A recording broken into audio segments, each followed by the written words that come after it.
నిన్న సాక్షిలో కథనం ఈజ్ ఆఫ్ డూయింగ్ బిజినెస్ లో జగన్మోహన్ రెడ్డి గారి ప్రభుత్వానికి 1వ స్థానం అంట. ఇప్పుడు 8వ స్థానంలో ఉందని రాశారు. అసలు is of doing business ranking ఇచ్చిందని కేంద్ర ప్రభుత్వం.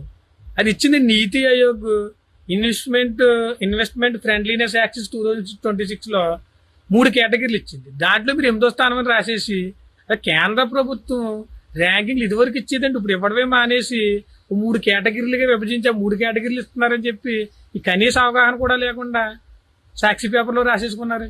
మీ ప్రచార పత్రిక అది పోనీ మీ ప్రచార పత్రికలో అన్న కనీసం వాస్తవాలు రాయండి. మనకి మామూలు కేంద్ర ప్రభుత్వం నీతి ఆయోగ్ ఇచ్చింది, ఏమిచ్చింది? Top achievers, fast movers, aspirers. మన ఆంధ్రప్రదేశ్ టాప్ మూవర్స్లో ఉంది.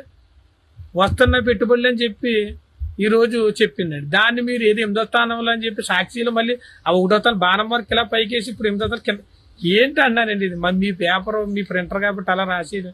కనీస అవగాహనతో ప్రజలకు చెప్పాలి. ప్రజలందరూ కూడా మీరు పాలించిన 5 సంవత్సరాల్లో కంపెనీలు పారిశ్రామికవేత్తలు ఎంత దూరం పారిపోయారు అన్నది రాష్ట్రం మొత్తం దేశం మొత్తం చూసుకుంది.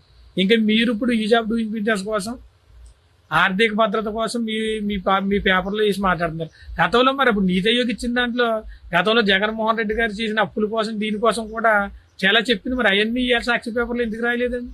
అవి కూడా రాసుంటే కూడా కొంచెం బాగుంది. మీ ప్రచారానికి మొత్తం మీ ప్రచార పత్రికను బట్టి మీ ప్రచార పత్రికలంటే కాదంటలేదు. కాకపోతే లేని ఈ జాబ్ ర్యాంకింగ్లు ఇచ్చారు. ఇవన్నీ ఎందుకు అంటున్నారు? ప్రజలందరికీ కూడా ఒక అవగాహన ఉంది.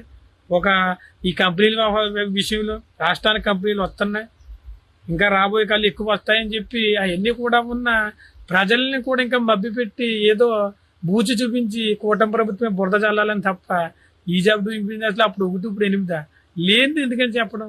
ప్రజల్ని ఎందుకు మభ్య పెడతారు? ప్రజలందరికీ ఒక అవగాహనతో ఉన్నారు. ఈరోజు కంపెనీలు వస్తున్నాయి, మీరు దాన్ని ఏదో బురద జల్లాలని ప్రయత్నం చేసినా కూడా ఇక్కడ నమ్మడానికి రాష్ట్రంలో ప్రజలు ఎవరో కూడా సిద్ధంగా లేరండి.